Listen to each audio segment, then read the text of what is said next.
ಒಂದು ಕಡೆ ಹಾಸನ ಜಿಲ್ಲೆಯ ಸಕಲೇಶಪುರ ಭಾಗದಲ್ಲಿ ಅತಿ ಹೆಚ್ಚು ಮಳೆ ಆಗ್ತಾ ಇದೆ.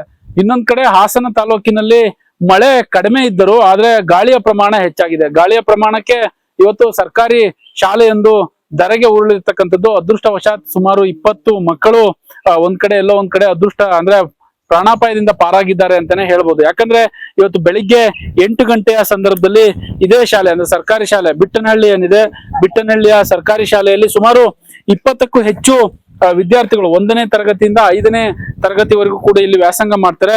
ನಂತರದಲ್ಲಿ ಇವರು ಇದೇ ಶಾಲೆಯಲ್ಲಿ ಕೂಡ ವ್ಯಾಸಂಗ ಮಾಡ್ತಾ ಇದ್ರು.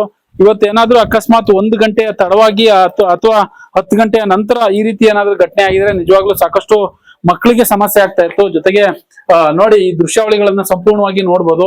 ಯಾವೆಲ್ಲ ರೀತಿಯಾಗಿ ಕುಸಿದು ಬಿದ್ದಿದೆ ಅನ್ನುವ ಆ ದೃಶ್ಯಾವಳಿಗಳನ್ನ TV5 ಕೂಡ ಈಗಾಗಲೇ ರಿಯಾಲಿಟಿ ಚೆಕ್ ಮಾಡ್ತಾ ಇರುವಂತದ್ದು. ಸರ್ಕಾರಿ ಶಾಲೆ ಇದು ಸಾಕಷ್ಟು ಹಳೆಯ ಶಾಲೆ ಅಂತಾನೆ ಕೂಡ ಹೇಳಲಾಗ್ತಾ ಇದೆ. ಈ ಬಿಟ್ಟನಹಳ್ಳಿಯಲ್ಲಿ ಇರ್ತಕ್ಕಂತಹ ಮಕ್ಕಳು 1ರಿಂದ 5ನೇ ತರಗತಿಯಲ್ಲಿ ಇಲ್ಲಿ ವ್ಯಾಸಂಗ ಮಾಡ್ಲಿಕ್ಕೆ ಬರ್ತಾ ಇದ್ರು. ಈಗ ಸದ್ಯಕ್ಕೆ ಈ ಮಕ್ಕಳನ್ನ ಏನು ಗ್ರಾಮಸ್ಥರ ಒಂದು ಅಂದ್ರೆ ಗ್ರಾಮದಲ್ಲಿ ಇರ್ತಕ್ಕಂತಹ ಸಮುದಾಯ ಭವನ ಏನಿದೆ, ಆ ಸಮುದಾಯ ಭವನಕ್ಕೆ ಈಗಾಗಲೇ ಶಿಫ್ಟ್ ಮಾಡಿರುವಂತದ್ದು. ಪಾಠ ಅಂದ್ರೆ ಅಲ್ಲಿ ವ್ಯಾಸಂಗ ಮಾಡ್ಲಿಕ್ಕೆ ಶಿಫ್ಟ್ ಮಾಡಿದ್ದಾರೆ. ಇಲ್ಲಿ ಸಾಕಷ್ಟು ಜನ ಸ್ಥಳೀಯರಿದ್ದಾರೆ. ಸ್ಥಳೀಯರನ್ನು ಕೂಡ ಮಾತನಾಡ್ಸೋಣ.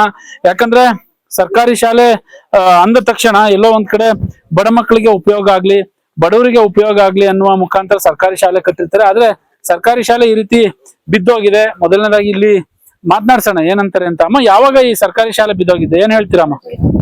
ಸರ್, ಬೆಳಗ್ಗೆ ಒಂದು 6:30 ಅಷ್ಟರಲ್ಲಿ ಬಿದ್ದೋಯ್ತು. ಅಂದ್ರೆ ಮಕ್ಳ್ಯಾರು ಇರ್ಲಿಲ್ಲ. ಹಾಲಾಕ್ ಹೋಗೋರು ನೋಡಿ ಇದ್ ಮಾಡಿದ್ದು.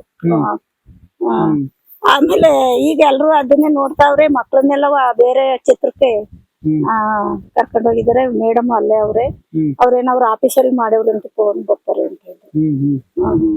ಇದು ಬಡ ಮಕ್ಳಿಗೆ ಅಂತ ಮಾಡ್ಬಿಟ್ಟು ಸ್ಕೂಲ್ ಈ ತರ ಬಿದ್ದೋದ್ರೆ ಅವ್ರ ಮಕ್ಳು ಓದ್ಸೋದಿಲ್ಲ ಸರ್. ಈ ತರ ಆದ್ರೆ ಎಲ್ಲಾ ದುಡ್ಡು ಕಟ್ಟಿ ಓದ್ಸಕ್ಕಾಗುತ್ತೆ ಸ್ಕೂಲಲ್ಲಿ. ದೊಡ್ಡ ದೊಡ್ಡ ಕಾನ್ವೆಂಟ್ ಅಲ್ಲಿ ಓದ್ಸಕ್ಕೆ ಬಡವ್ರೆಲ್ಲ ಇಲ್ಲಿ ಇರೋದು, ದೊಡ್ಡದಾಗಿಲ್ಲ.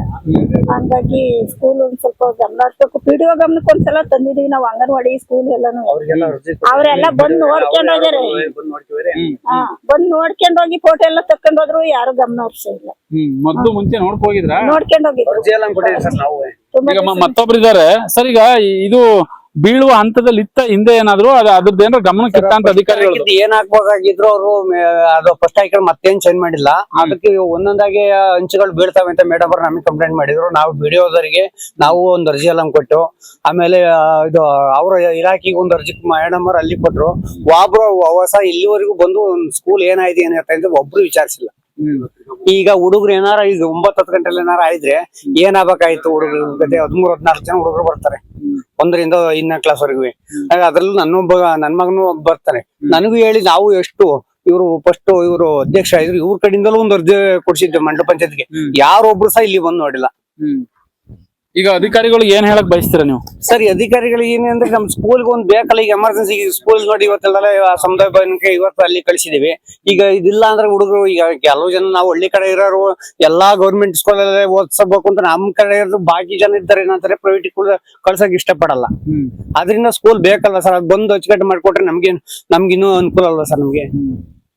ಅದು ಯಾರೊಬ್ರು ಸಹ ಬಂದಿಲ್ವ, ಅದೊಂದೇ ಬೇಜಾರು ನಮ್ಗೆ. ಅರ್ಜಿ ಕೊಟ್ರು ಸಹ ಬಂದು ಏನಾರ ಒಂದು ಅದೆಲ್ಲ ತೆಗೆದ್ಬಿಟ್ಟು ಏನಾರ ಒಂದು ವ್ಯವಸ್ಥೆ ಮಾಡ್ಬೋದಾಯ್ತು ಇಷ್ಟೊತ್ತಿಗೆ. ನಾವು ಕೊಟ್ಟರು 1 ವರ್ಷ 2 ವರ್ಷ ಆಯ್ತು ಅರ್ಜಿ ಕೊಟ್ಟು. ನೋಡಿ, ಇದಿಷ್ಟು ಇಲ್ಲಿನ ಬಿಟ್ಟನಹಳ್ಳಿ ಗ್ರಾಮಸ್ಥರು ಹೇಳುವಂತ ಮಾತು.